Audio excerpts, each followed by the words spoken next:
Isn't it bliss? Welcome everybody, it's Wargamer Sean, and I just wanted to get to you guys as soon as I could. So I'm very happy, got the Codex Harlequins. So let's go over it. This is going to be a little bit different review of the Codex because it is not a very big Codex as far as force organization and different units, and so we're going to talk about things a little differently. First off, I'm very excited. I'm sure the people at Games Workshop don't go and listen to all of our little nerd casts or nerd rages or whatever rants we have to go on here. We're kind of doing it for ourselves and the other people that watch it that share similar interests to us.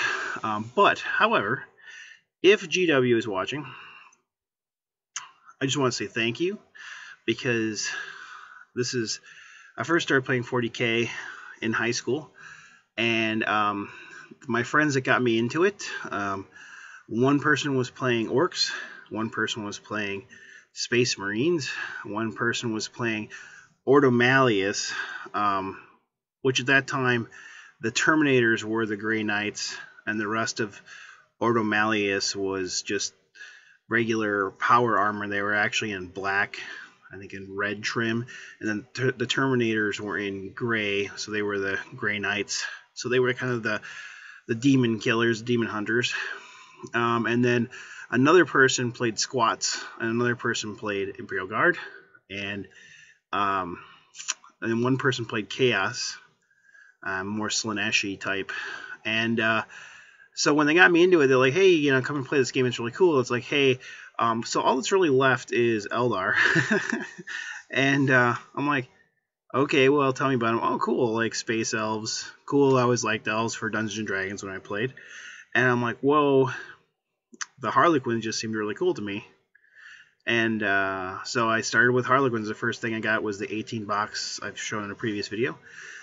And so I'm saying thank you because I haven't had a Codex in over 20 years for Harlequins. I thought they were pretty much just going to be part of Eldar and Dark Eldar forever and just kind of have just not much of a part in 40K, where you really couldn't play them as a primary list anymore. You had to have them as part of your Dark Eldar.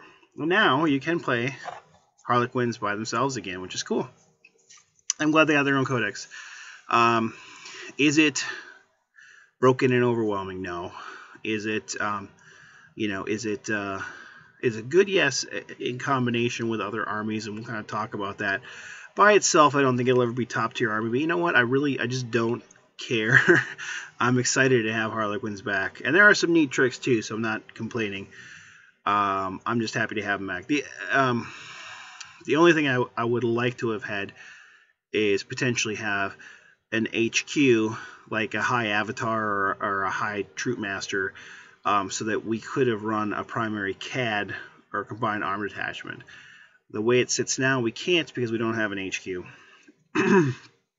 So we have to run the detachments or formations that are given to us. We can't run like even an allied detachment or a CAD at all. But that's okay. I would like to have mimes in there too, but that's okay. They never had models. They had rules in 1st and 2nd edition, but they never really had models, so I didn't expect it. But it's okay. I'm still very happy. I'm very happy that we have a Codex. So thank you, GW. Long story short, if you're listening to this, I will thank you. I know a lot of us, myself included, we like to complain about a game or Games Workshop. It's not just, we're taking mainly about 40K, so we're talking about Games Workshop, but other game companies too. But we always like to nerd rage a little bit. But I will say overall, 40K is such incredible fluff, is what I like to call it, which I like fluff stuff. And I've just kind of, some of the history's changed through the years, but it's so enormous and just there's so much of it that it just makes for a richer game, because the characters you're invested in, the armies, you care about them. It's not just like, here's a faction, you're playing it, go do this. So I think that's what makes it better for me. And I do read some of the Black Library novels too, and so I think they've done a good job. And I'm very excited too because I've run some of the Harlequin novels, and there's some that have Harlequins in them, but there's actually a few novels that are just specifically for Harlequins, which are awesome. And so I'm very happy to have Harlequin Codex. I'll stop ranting now. So mainly this is kind of introduction video, and also I'm going to go through the beginning, I guess, troops, I guess, and then we'll kind of come back and go through the rest of the squads, and then we'll probably do like warlord traits, because there's a lot of them, and special war gear, that sort of thing, and then do a final one that just kind of talks about overall tactics and the formations and stuff like that, detachments. And in this video, actually, we'll probably go over the main detachment, because that's kind of the main one for your army, because you can't run a combined army detachment. So and some of these have been in the White Dwarf already anyway, so it's no surprise. But the Harlequin Mask is the primary detachment, and that is a mandatory of 3 troops, and then 2 fast attack and 1 heavy support, and up to 7 elite choices. And that's a lot of elite choices, but there's a reason for that, because that's where a lot of our variety is. The cool thing is, if your troop master is your warlord, you can re-roll your warlord table for Codex Harlequins. Rising Crescendo is at the start of the second turn.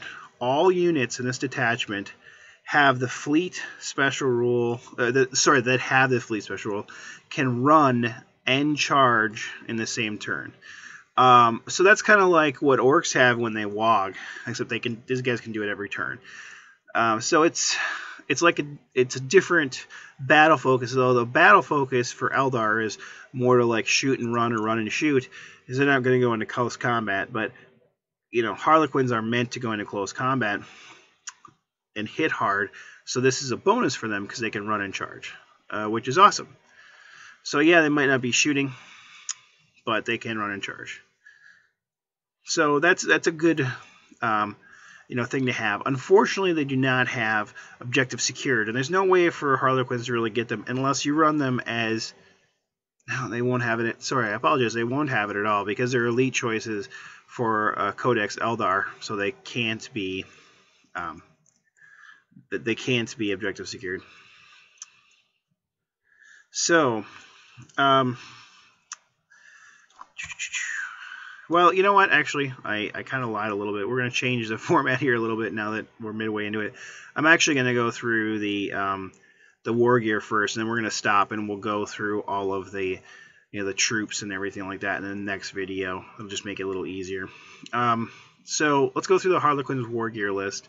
So there's Enigmas of the Black Library, and a model can take one of the following.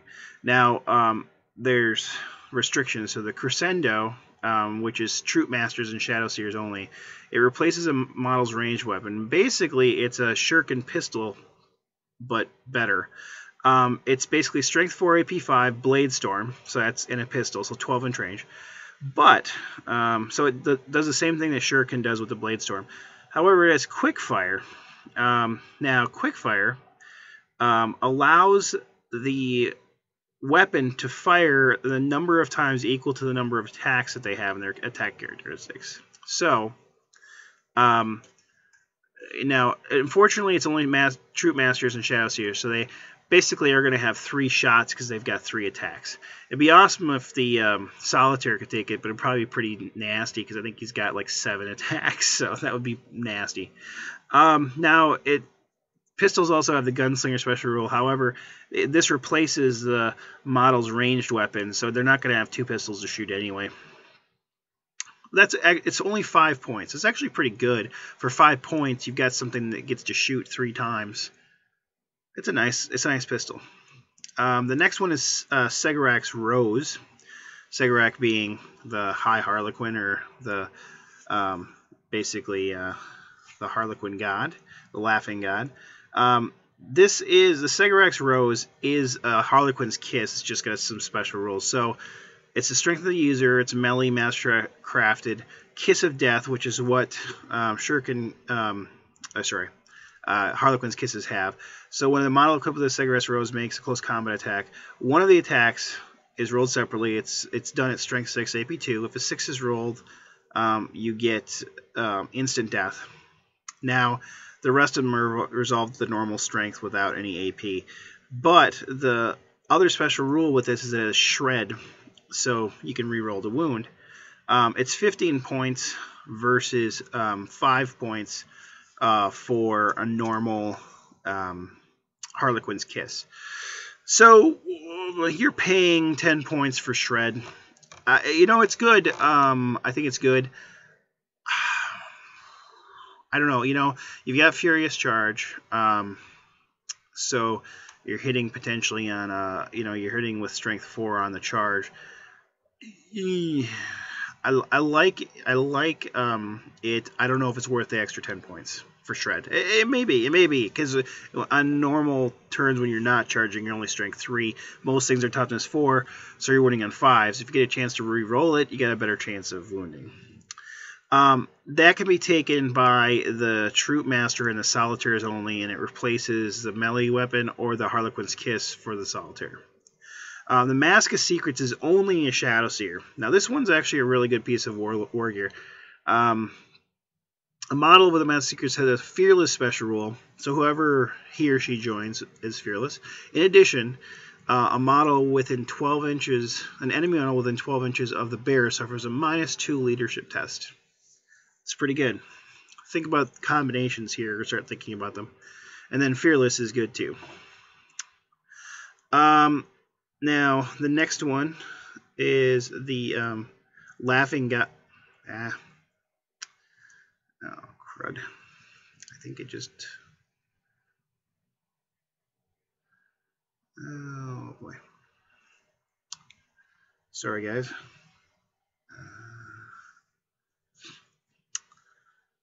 It just kind of took me to a different page here. I'm used to the books. I guess I'm old-fashioned, so I've got this on iPad to get it because in the United States we had a dock worker strike in LA, and since the books are coming from China, our codexes are kind of trapped in LA right now, so we don't have them. So the Laughing God's Eye is all friendly units within 12 inches of the model has Adamantium Will, so +1 to deny the witch. I mean, that's a cool rule. I wish it was a little cheaper. The Laughing God's Eye can be taken by anybody that can take Enigmas of the Black Library. It's 20 points, though, for Adamantium Will. I mean, it's 12-inch bubble, but it's 20 points, maybe. The Star Mist Raiment is the next one, and that is if the model runs in the shooting phase, it has a 3-up invulnerable save till the start of the next shooting phase. Now, this is 25 points. When you first see it, you're like, gosh, that's an auto include with what it does. But for 25 points, it's a lot of points for 3-up invuln. And if it's like, it seems nice, but the problem is that most of the time, let's say your boys and girls are going to be part of a bigger troop unit. And so if you're relying on that 3-up save to save you, probably the rest of your troop is dead, which you don't really want them getting shot at anyway. So is it worth the 25 points where you might be a little bit more risky with that troop? In my opinion, I don't know. I don't think so, but maybe. The Storied Sword is the next one. That one can only be taken by the Troop Master. It's +1 strength, AP3 Mastercrafted. So you get to reroll to hit one per turn. And it's +1 strength, so it's going to be strength 4, strength 5, depending on if it's charged or not. Now, that's also 25 points. It's nice. It's AP3, it's +1 strength, which is nicer than the Power Sword, which is 15 points. But 25 points for an AP3 weapon... Gee, I think it's been the 15 points on the Segarex Rose, actually. My opinion. So that's the Enigmas of the Black Library. I don't think they're that, like, super, OP sauce. I think the Mask of Secrets is good. I think Crescendo is good, and Segarat's Rose is potentially good. The other ones are good. I just don't know if they're worth the points. And even Segarat's Rose is 10 extra points for Shred. All right. I'm going to skip past these troops here quick.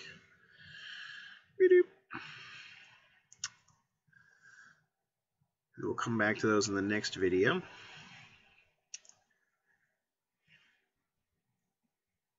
All right. Sorry, guys. This is taking a little bit of time.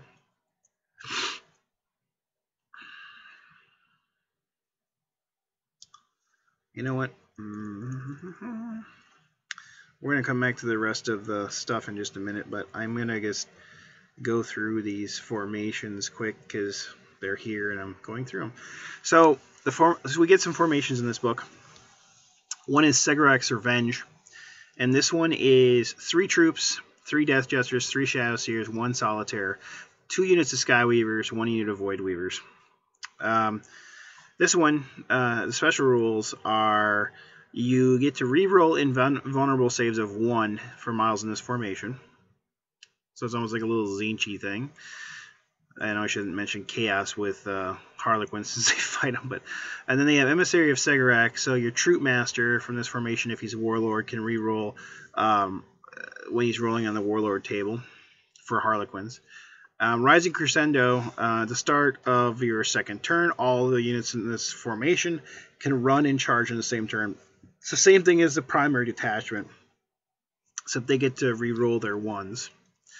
So, it's not a bad formation if you're going to run 3 Death Jesters, 3 Shadow Seers, and a Solitaire, because it's basically the primary Harlequins detachment, except that you're just forced to take 3 Death Jesters, 3 Shadow Seers, 1 Solitaire. It's not like, you get 1 to 7 of the elites, and it's also telling you which elites you're going to take, versus you could potentially take 7 Death Jesters or 7 Solitaires, or Shadow Seers if you want to. You can only take 1 Solitaire, but which the Solitaire is good, so honestly, why wouldn't you? In my opinion. I know he is definitely killable, but the next one is Serpent's Brood, and this one is 3 troops, 2 units of Skyweavers, 3 Star Weavers, and 1 unit of Void Weavers. All of these formations troop must each take one of the formation's Star Weavers as designated transport. So the Star Weavers, even though there are 3 of them, they're part of the troops, so the troops have to take them. That doesn't mean you have to take 5 in your troops. You could take 10. They just aren't going to be able to fit in the Star Weaver. It's just part of the. It's just designated transport. So the Emissary of Segarak means you get to reroll your Warlord traits for Harlequins, Codex Harlequins, if you take a Troop Master. Sky Stride. This one is a troop from this formation can use its hit and run special rule to embark upon an unoccupied Star Weaver from this formation, as long as the distance rolled for the hit and run move in inches is sufficient to allow all models in the unit, including any characters that have joined it, to move within 2 inches of an unoccupied Star Weaver from this formation. Then the unit can immediately embark. Furthermore, if all models in the unit can consolidate to within 2 inches of an unoccupied Star Weaver from this formation, then the unit can immediately embark.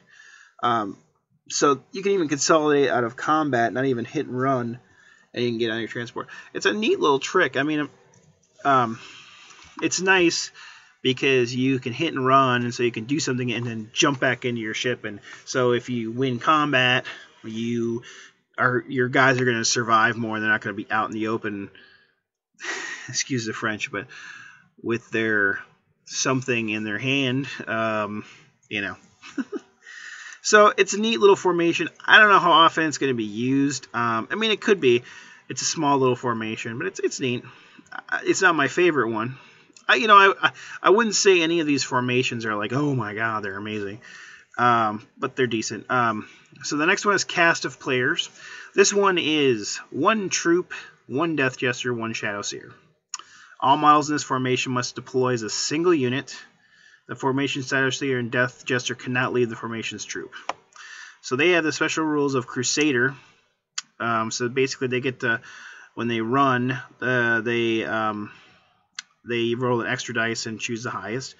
And then with sweeping advances, they get to add D3 to the sweeping advance totals each time. So that's cool. And then Heralds of the Laughing God. Any models with the Elder or Dark Elder faction, friend or foe within 6 inches of or more of this formation have the Crusader special rule. So they're basically giving Crusader to their allies.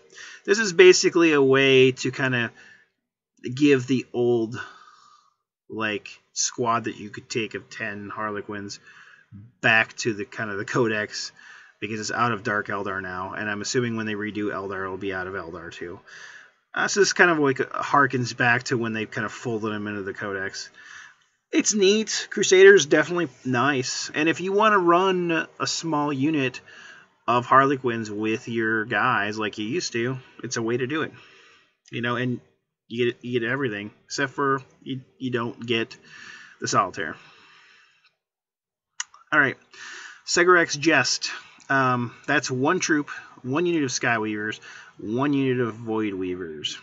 So basically, the troop.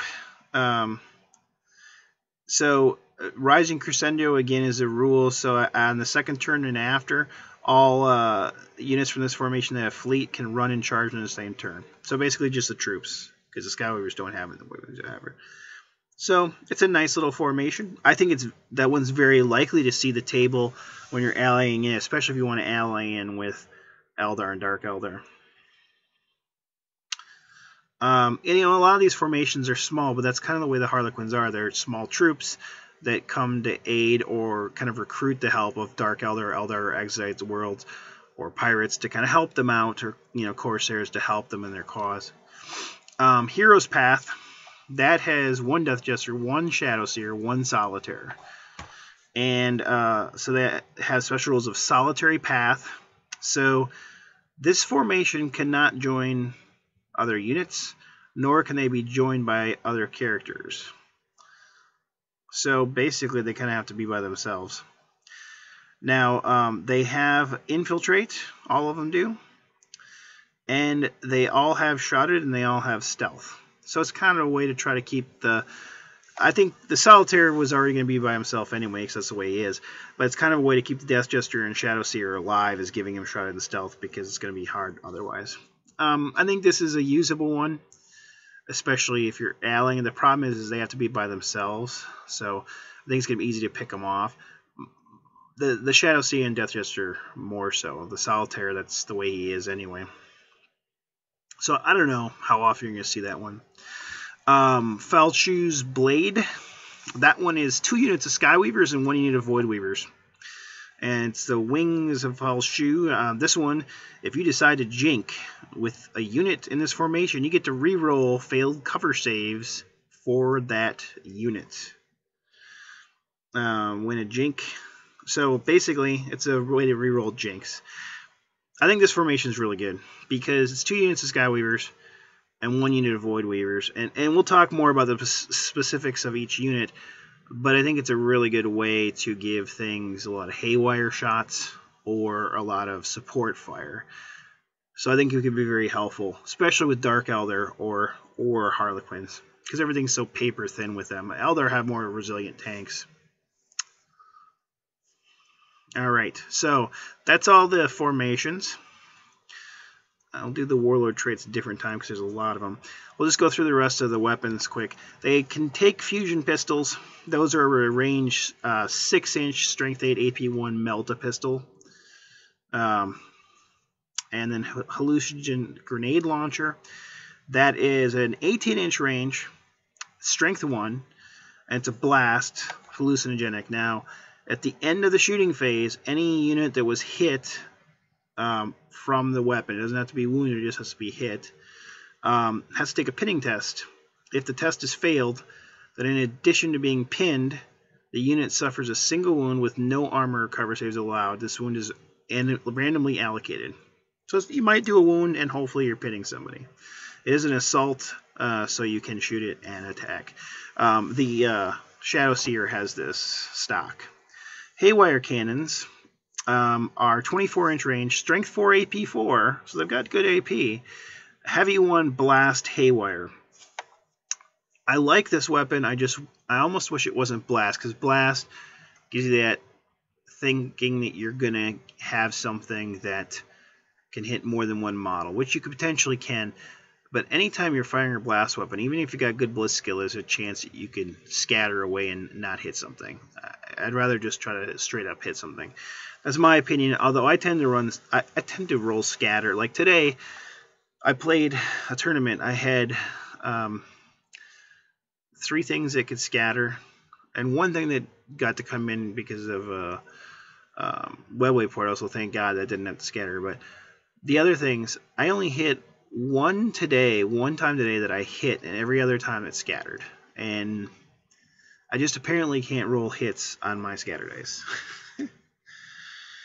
Alright, Neuro Disruptor came back. It was something that Solitaire used to have back in Rogue Trader and 2nd edition. It actually kind of went away in 2nd edition, actually, I think. It did some janky things back then. It was kind of a complicated weapon to use. It kind of like stunned people. This time now they made the rules simpler, and it's actually more powerful, I think. It's a 12-inch range, strength 1, AP2 pistol, but it's got Fleshbane, so who cares that it's strength 1? So basically you're wounding on 2s, and it's AP2. So it's really good against anything with toughness. Against armor, it's garbage. But that's not what it's really for. But this is an awesome weapon. Just awesome. Prismatic cannon. That's something that the Void Weavers can take. They can fire in 3 different ways. It can fire as a heavy 1 large blast dispersed, which is 24-inch range, strength 3, AP 4. The middle way is focused, is heavy 1 blast, 24-inch, strength 5, AP 3. And Lance, which is heavy 1, 24-inch range, strength 7, AP 2. I think this weapon is really good. I think it's very versatile. I think it's nice. Is it better than the Haywire cannon? Well, it's potentially, although there's a potential with strength 7 that you're not going to be able to hurt something that's really tough, like a Land Raider or Armor 13. It's going to, So, you need 6s to glance at Armor 13. So Haywire in that case is going to do a lot better job against it. So it's kind of a tough one. Star Bolas, which are taken by the Sky Weavers, is range 12, strength 6, AP 2, assault 1, blast 1 use only. So it's thrown once and it's done. I don't think it's that great of a weapon, but something that bikes come stock with. Shuriken weapons have Blade Storm, the Shrieker cannon, which I'm so excited that the Death Jester got back.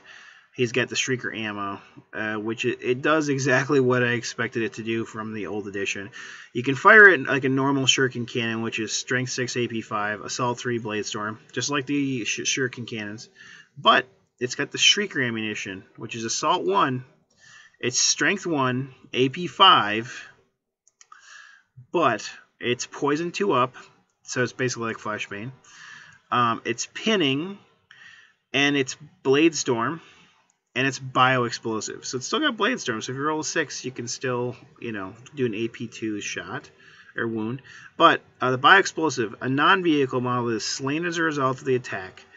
You center a small blast marker over the model before removing as a casualty.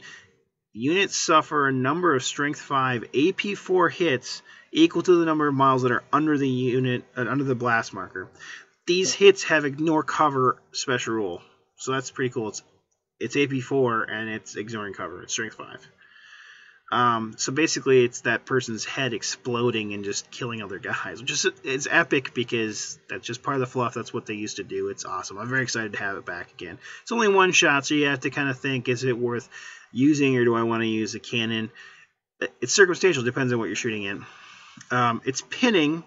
Now, the cool thing with this one is, well, they have a special rule. We'll talk about them later, but their pinning thing does something special. Now, Now, their melee weapons, they can have a Zephyr Glaive, which is what the bikes can have. It's normal user strength and AP 3, but on the charge is +1 strength and AP 2. I remember they got Furious Charge too, so that makes them strength 5 on the charge, which is awesome. The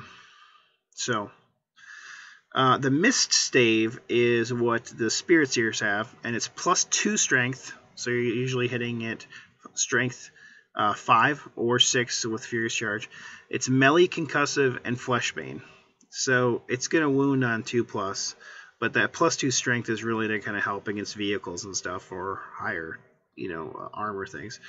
It's concussive, so your initiative 1 if you suffer an unsaved wound until the next assault phase. So that's good. Harlequin's Kiss we talked about. It's melee, Kiss of Death. So one attack is strength 6, AP 2. And if you roll a 6 is rolled to wound with a Kiss of Death attack. It's got instant death. The other ones hit at normal strength. So the Harlequin's Kisses used to be rending.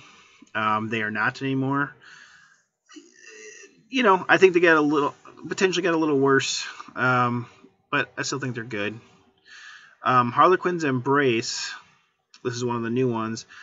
It's a strength of the user, and it's melee, but it has Embrace of Death. So a model equipped with Harlequin's Embrace has a Hammer of Wrath special rule, but the D3 Hammer of Wrath attacks are done at strength 6 and hit automatically. So it's kind of a good Hammer of Wrath attack. The Harlequin's Caress is the other new one, and that one's strength of the user. It's melee, and then it has Caress of Death special rule. Now, Caress of Death is if you roll the hit, make a roll of 6 by that weapon, it automatically wounds regardless of the toughness, and it's resolved at AP 2. Against a vehicle, I roll the hit of a 6 because it's a single automatic glancing hit. So it's a glance, basically. So it's kind of like Entropic Strike for Necrons. I think the Harlequin's Caress is like by far the most awesome of the melee weapons for the Harlequins now, because the Harlequin's Kiss got nerfed a little bit. The Troop Master can take a Power Sword, which is strength of the user, AP 3, melee. It's 15 points. It's more expensive than the Embrace, Caress, and Kiss. I don't know why the hell you would take it, honestly. They come with close combat weapons, which are a strength of the user. They also have Plasma Grenades, which are assault grenades. It's strength 4, AP 4, shooting attack, if you want to throw it.